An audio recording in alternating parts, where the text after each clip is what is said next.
Good morning. It's time to wake up and catch the sunrise live.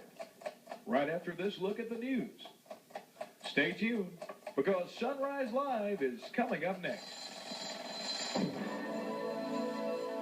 Radio Vision News. Good morning, everyone. It's Tuesday, February 8th, 1994. I'm Steve St. George with the news at 6 o'clock. Topping our news this morning, the chief defends his crew as expected. Birmingham Police Chief Johnny Johnson says his police force acted properly and within its boundaries when making arrests and containing a mini riot outside City Hall several weeks ago. It started when protesters of the BFI transfer facility in Titusville gathered outside on Dr. Martin Luther King's birthday. It quickly erupted into punches and billy clubs when protesters and officers clashed. The demonstrators had no permit to gather outside, and Chief Johnson says, considering all the elements, his officers did the best job they could have, and those who were wrong were the folks who tried to prevent officers from making arrests. Leader of the protest group, Ahmed Obafemi, says his fight is not finished yet. He will continue to press the matter before any new investigation. For a time on Monday, traffic headed north on Interstate 65 was about as heavy as anything you'd see in Los Angeles. A tanker truck wreck caused the delay with some fumes of acrylonitrile escaping into the air. The accident happened early in the morning on I-65 between the Warrior Robins and Hayden corner exits. Traffic was backed up for miles in either direction, and for most of the day, cars and trucks were rerouted off the freeway and onto secondary roads. Some evacuations, as many as 100 people were evacuated.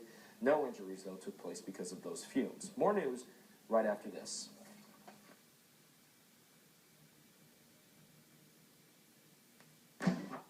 Call 631-2344. Always the best tires at the best prices with the best service.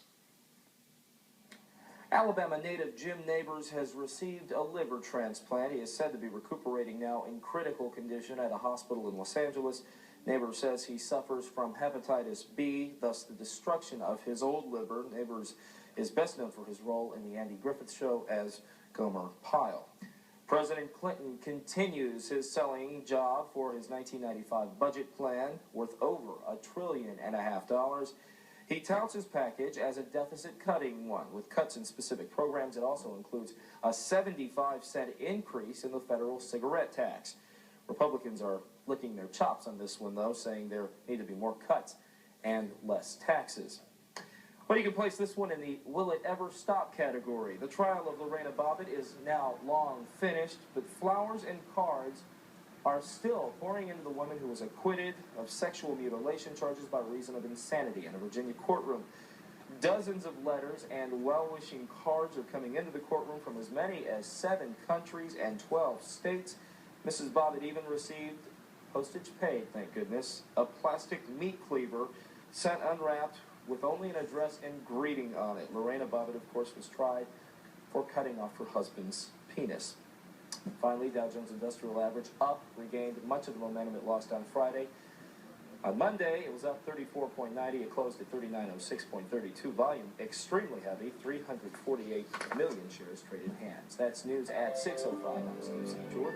Stay tuned for Sunrise Live. It's coming up next. We'll see you about now.